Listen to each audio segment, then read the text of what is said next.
আসসালামু আলাইকুম। SSC vocational ২০২৬ পরীক্ষার্থীদের জন্য ফাইনাল সাজেশন অফ ফিজিক্স 2। তো এখন কথা হচ্ছে, বেশি কথা না বাড়িয়ে আমি ভিডিওটি শুরু করতেছি খাতাতে। তো এখানে দেখো, আমাদের প্রথম হচ্ছে আলোর প্রতিফলন আর প্রতিসরণ থেকে যে প্রশ্নগুলো আসার সম্ভাবনা আছে। দেখো, ১ নাম্বার হচ্ছে প্রতিফলন কোণ নির্ণয় করো। প্রতিফলন কোণ, এরপরে হচ্ছে আপতন কোণ নির্ণয় করা। এই বিষয়টা, এই টপিকস দুইটা হচ্ছে ইম্পর্টেন্ট আসবে। কোণ নির্ণয় করা দিয়ে অঙ্ক আসবে। ইভেন হচ্ছে প্রতিফলন কাকে বলে, আপতন কোণ কাকে বলে, এগুলা দিয়ে অঙ্ক আসবে। এরপরে ৩ নাম্বার আমি কী দিছি, ফোকাস দূরত্ব দিছি, বিম্বের দৈর্ঘ্য দিছি, ব্যাসার্ধ দিছি, প্রতিসরাঙ্ক, লেন্সের ক্ষমতা। এই টাইপসগুলা অঙ্ক আসবে, আসার সম্ভাবনা আছে। আসবে বলতে সম্ভাবনা আছে, কারণ বিগত সালের কোশ্চেনগুলোতে এগুলা কোশ্চেন করছে আর কি। তো এই টাইপের কোশ্চেন আছে। আর এখানে আছে ক্রিয়াশীল বলের মান। আপনার হচ্ছে আপনার তড়িৎ থেকে আছে ক্রিয়াশীল বলের মান।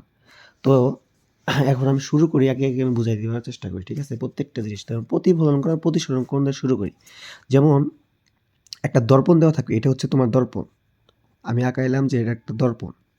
এখন এই দর্পণে আমি প্রতিসরণ কোণ কীভাবে নির্ণয় করব আর প্রতিফলন কোণ কীভাবে নির্ণয় করব সেটা আমি মানে আপতন কোণ আর আপতন কোণ আর হলো প্রতিফলন কোণ। তো এখন কথা হচ্ছে, এটা হচ্ছে দর্পণ। তো দর্পণে তুমি যখন, তোমাকে খেয়াল করতে হবে দুইটা জিনিস, যে তীর চিহ্নটা কোথায় দেওয়া আছে। যেমন ধরো এইটা হচ্ছে আমার লক্ষ্যবস্তু, তোমার এটা চোখ, ধরো সাপোজ হচ্ছে তোমার একটা চোখ, ঠিক আছে? তো এই চোখ দিয়ে তুমি যদি আয়নাতে তাকাও, এটা হচ্ছে তুমি আয়নাতে ফোকাস করলে, এইটুকে এখানে ফোকাস করলা। তো এখানে যখন ফোকাস করবা, দেন হচ্ছে তোমার কিন্তু প্রতিফলিত হিসেবে, এটা হচ্ছে আপতন কোণ তৈরি হয়েছে। তো প্রতিফলিত হিসেবে কিন্তু তোমার একদম হচ্ছে কি এই পর্যন্ত চলে যাবে, ঠিক আছে? সো এখান থেকে তুমি এই পর্যন্ত হচ্ছে কি দৃষ্টি দিচ্ছ। তো দৃষ্টি দেওয়ার পরে কি ওই সেম আকারে তোমার এই সাইড দিয়ে বের হয়ে যাবে, এটা হলো প্রতিফলন। তাহলে যখন তোমার তীর চিহ্ন যদি এখানে দেওয়া থাকে, তাহলে যেদিকে দেওয়া থাকবে, যে এখানে দেওয়া আছে তীর চিহ্ন, তাহলে এটা হচ্ছে আপতন কোণ। আর এদিক দিয়ে তাহলে কী হবে, বের হয়ে যাবে। তার মানে এটা কি আমার, এটা হচ্ছে আমার প্রতিফলিত, এটা হচ্ছে আপতন কোণ, এটা হচ্ছে প্রতিফলিত। যদি বাই এনি চান্স যদি এইখানে যদি তীর চিহ্ন থাকতো, এখানে তীর চিহ্ন থাকলে এইটা হবে কি আমার আপতন কোণ, আর এইটা কি হবে তখন প্রতিফলন কোণ।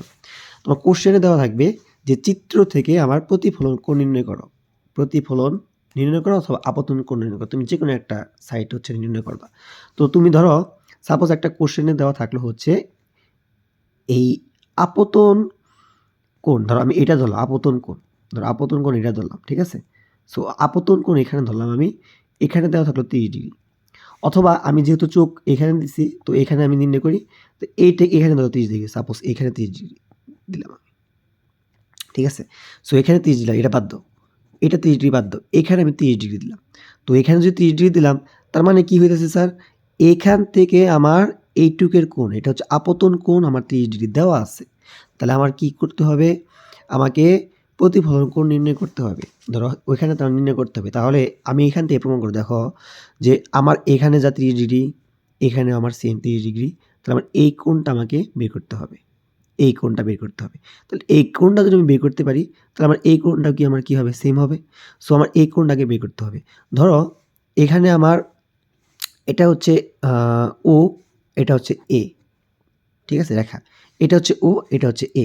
তাহলে এখানে যদি আমি ধরো আমি দিলাম হচ্ছে, ধরো এখানে দিলাম আমি এম প্রাইম, আর এটা দিলাম হলো এন এন। তো আমার কথা হচ্ছে, আমি যখন এই এনও থেকে, এই এন ও এম প্রাইম থেকে, এন ও এম প্রাইম থেকে যখন আমি এ ও এম প্রাইম, এ ও এম প্রাইম বাদ দিব, তখন আমি কী পাবো স্যার, তখন আমি এই এন ও এ পাবো। কেন, আমি এখন বোঝাচ্ছি। দেখো দেখো এখন আমি এন ও এম এর কোণ কত, আমরা জানি কি এক সমকোণ সমান কি আমার 90°। তা এই টোটালটা মিলে আমার কি হয়ে যাচ্ছে স্যার 90°। কারণ কি এখান থেকে এই পর্যন্ত কি আমার সোজা, এই খাড়া লম্ব হয়েছে দেখে কি হইতেছে আমার 90° হইতেছে। তার মানে কি এই এন ও এম প্রাইম কি 90°। তো মাইনাস কি স্যার, এ ও এম প্রাইম, এ ও এম কত দেওয়া ছিল, আমার প্রশ্ন দেওয়া ছিল 30°। তাহলে 30 ডিগ্রি যখন দেওয়া থাকবে তাহলে এটা কত স্যার 60 ডিগ্রি, ক্যালকুলেশন করবে 60 ডিগ্রি। তাহলে আমার টোটাল হচ্ছে কি এইটুকু আমি পেলাম কি 60 ডিগ্রি। তার মানে আমি কি লিখতে পারি যে আপতন কোণ ইজিক্যাল টু হচ্ছে প্রতিফলন কোণ। তো আপতন কোণ যা প্রতিফলন কোণ তাই। সো আমার কথা হচ্ছে এইভাবে তোমরা প্রমাণ করে দিবে, ঠিক আছে। তো এরপরে আমার আপতন কোণ আর প্রতিফলন কোণ এইভাবে নির্ণয় করবা। ফোকাস দূরত্ব কি, তো যখন ফোকাস দূরত্ব একটা লেন্সের ফোকাস দূরত্ব নির্ণয় করতে হবে তখন আমাকে কী করতে হবে, ফোকাস দূরত্ব এফ ইজিক্যাল টু হচ্ছে R/2। তো একটা প্রশ্নে একটা দর্পণে ফোকাস দেওয়া থাকবে এইভাবে, এখানে একটা দর্পণ দেওয়া থাকবে। তো দর্পণ দেওয়া থাকলে এখানে আমার ফোকাস, তো এই ফোকাস থেকে এই পর্যন্ত আমার দূরত্বর মানও দেওয়া থাকবে, অথবা কি এখানে ব্যাসার্ধ দেওয়া থাকে। তো ব্যাসার্ধ যদি আমার 2 সেন্টিমিটার থাকে তাহলে এই 2 সেন্টিমিটারকে আমাকে কী করতে হবে, মিটারে কনভার্ট করতে হবে। এই 2 সেন্টিমিটারকে আমাকে কিসে কনভার্ট করতে হবে, মিটারে কনভার্ট করতে হবে। তাহলে আমার সূত্র কোনটা প্রকার, ফোকাস দূরত্বের সূত্র হচ্ছে এইটা, F ইজিক্যাল টু R/2। তাহলে আমার কি ব্যাসার্ধের মান দেওয়া আছে, আর এর মান দেওয়া আছে, ধরো 2 দেওয়া আছে, এই 2 সেন্টিমিটারকে তুমি মিটারে কনভার্ট করলা, তো এটা 2 দেওয়া আছে তাহলে 2 এখানে বসাই দিবে, মানে সেন্টিমিটারকে মিটারে কনভার্ট করার পরে যে মানটা আসবে সেটা এখানে বসাই দিবে, ঠিক আছে। তাহলে যেমন হচ্ছিল ধরো 100 সেন্টিমিটারের সমান 1 মিটার, সরি 1 মিটার সমান 100 সেন্টিমিটার, 1 মিটার সমান হচ্ছে 100 সেন্টিমিটার। তাহলে এটাতে তুমি ভাগ করলে গেলে কত আসে সেটা বের করে দিয়ে ফোকাস দূরত্ব কিন্তু বের হয়ে গেলে। তাহলে আমার যদি ফোকাস দূরত্বের মান বের করা থাকে, ধরো ফোকাস দূরত্বের মান দেওয়া আছে, আমার প্রশ্ন দেওয়া আছে এফ ইজিক্যাল টু ধরো 2 সেন্টিমিটার দেওয়া আছে, আর মিটারে কনভার্ট করবা।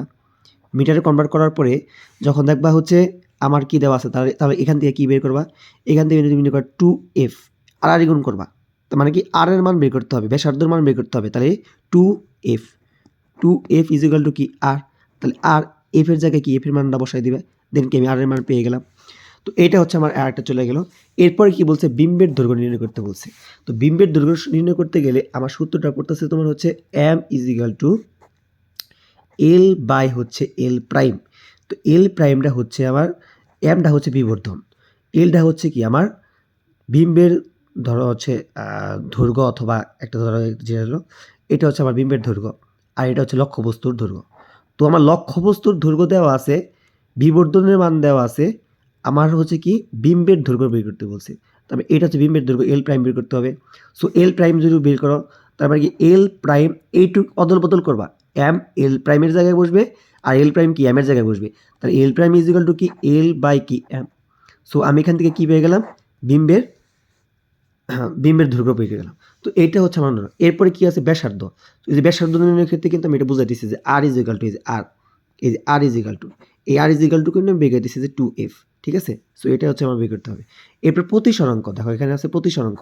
তো প্রতিসরাঙ্ক নির্ণয়ের ক্ষেত্রে আমাকে নির্ণয় করতে হবে, দেখো মাইক্রো, এটাকে মাইক্রো বলি, micro equal to sine i by কি সাইন আর। এটা একটা প্রতিফলন কোণ, এটা কি আপতন কোণ। এটা কনভার্ট করলে তুমি আমার কি এর মান বের করে ফেলবা, যে কোনো একটা প্রতিসরাঙ্কের মান বের করে ফেলবা। এরপরে আমার কি লেন্সের ক্ষমতা দেওয়া আছে। তো লেন্সের ক্ষমতা নির্ণয় করতে গেলে আমাকে অবশ্যই সূত্র প্রয়োগ করতে হবে কি, ইউজ একই সেম, এফ ইজিক্যাল টু হচ্ছে 1/p। পি হচ্ছে লেন্সের ক্ষমতা, এই পিটা কি লেন্সের ক্ষমতা। এটা হচ্ছে কি ফোকাস দূরত্ব। ফোকাস দূরত্ব তোমার প্রত্যেকটা সৃজনশীলে তোমার একটা মান দেওয়া থাকবে, হয় এফ এর মান দেওয়া থাকবে, এফ এর মান দেওয়া থাকবে, অথবা কি পি এর মান দেওয়া থাকবে, অথবা যে কোনো একটা দেওয়া থাকবে। তো এখন আরেকটা অঙ্ক হচ্ছে তোমার, একটা সূত্র হচ্ছে তোমার 1/v plus 1/u is equal two হচ্ছে 1/f। এটাও ফোকাস দূরত্ব। যদি তোমার প্রশ্নে ভি এর মান দেওয়া থাকে আর ইউ এর মান দেওয়া থাকে তাহলে তুমি কি এখান থেকে কি বের করতে পারবা, ফোকাস দূরত্ব মান, এটা ফোকাস দূরত্ব। তো এটা থেকে এটা বের করে ফেললাম। তো এইটা হচ্ছে আমার এগুলো সূত্র মুখস্থ করতে হবে। আমি এরপরে হচ্ছে ক্রিয়াশীল বলের মান, ক্রিয়াশীল বলের মান, এই বলের মান কিন্তু ইজিক্যাল টু এফ। এটা হচ্ছে বড় হাতের এফ। যখন ক্রিয়াশীল বলের কথা বলবে চার্জের অঙ্কে, তড়িতের অঙ্কে, তো এখানে কি আমার বলের মান কি এফ। এখানে কিন্তু ছোট হাতের এফ দিলে চলবে না, ছোট হাতের এফ হচ্ছে কি ফোকাস দূরত্বের কথা বলছে, কিন্তু এটা হচ্ছে কি আমার বড় হাতের এফ। বলের মান ফোর্স, ফোর্স মানে কি স্যার, ফোর্স হচ্ছে কি বল। তো এইটা দেওয়া থাকবে, এটা হচ্ছে আমার ফোর্স। এখন যদি আমার এটার কথা বলে তাহলে আমার সূত্র সেম, এই প্রশ্নটা দেওয়া থাকবে, সূত্র দেওয়া থাকবে তোমার হচ্ছে দুইটা দেওয়া থাকবে ক্যাটাগরিতে। একটা দেওয়া থাকবে হচ্ছে ধরো হচ্ছে একটা চার্জের মান দেওয়া থাকে Q1, একটা হলে ধরো একটা বস্তু হচ্ছে চার্জ, এখানে এটা একটা চার্জ, এটা একটা বল, এটা একটা বল, এখানে ধরো হচ্ছে 20 সি দেওয়া আছে, 20 সি, এটা ধরো 10 সি অথবা 30 সি, যে কোনো 10 সি দেওয়া আছে অথবা ধরো 30 সি দেওয়া আছে, ঠিক আছে, 30 সি চার্জ দেওয়া আছে। তো এইটা আমার দেওয়া আছে, হ্যাঁ। তো যদি দেওয়া থাকে তাহলে আমার এটা যদি দেওয়া থাকে তাহলে আমার কি সূত্র করতে আছে, force is equal to F, F is equal to হচ্ছে কে ইন্টু হচ্ছে কি Q1 ইন্টু হচ্ছে Q2 বাই ডি স্কোয়ার। এই ডি স্কোয়ার হচ্ছে ব্যাস। আর এই Q1টা কি, এই যে কোনো একটা, এটা হলো Q1 চার্জ, এটা কি Q2 চার্জ, এইটাই বসাই দিলা, ধরো 20 দেওয়া আছে এখানে বসাইলে, এটা দেওয়া আছে এখানে বসাই দিলে, প্লাস মাইনাস অবশ্যই খেয়াল করবা। কে ইজ ইকুয়াল টু কি, কে ইজ ইকুয়াল টু ধ্রুবক মান। তো ধ্রুবক মানটা কি 9 ইন্টু 10⁸, এটা কুলম্বের ধ্রুবকের মান, 9 into 10⁸ newton metre square by coulomb square, এরকম থাকবে, ঠিক আছে। এটা হচ্ছে মান, ধ্রুবক মান, এটা মুখস্থ করতে হবে, মান এটা মুখস্থ করতে হবে, আর সূত্রগুলো অবশ্যই মুখস্থ করে যেতে হবে। এইটা হচ্ছে আমার টোটাল আমার ফিজিক্স 2 এর কাজ। তোমরা যদি সূত্রগুলা ভালো করে মুখস্থ করে যেতে পারো তাহলে 100% তোমাদের পাস কেউ ঠেকাইতে পারবে না। তো এটা হচ্ছে আমার সাময়িক সময়ের জন্য, এগুলো হচ্ছে আমার আজকের অঙ্ক। তো এটা মূলত কভার করে গেলে মোটামুটি 50-40 কম্পাউন্ড থাকবে ইনশাল্লাহ। এই টোটালটা হচ্ছে আমার কমন। তো এই সূত্রগুলো আমার মুখস্থ করতে হবে, কোনটা পি, কোনটা হচ্ছে প্রতিফলন কোণ, কোনটা প্রতিসরণ কোণ, সেগুলো অবশ্যই মুখস্থ করতে হবে। সো এইটা হচ্ছে আজকের ভিডিও এই পর্যন্তই। তো ভালোভাবে পরীক্ষা দাও, লাস্ট প্রিপারেশন ভালো হোক। ধন্যবাদ সবাইকে। আসসালামু আলাইকুম রহমতুল্লাহি ওয়া বারাকাতুহু।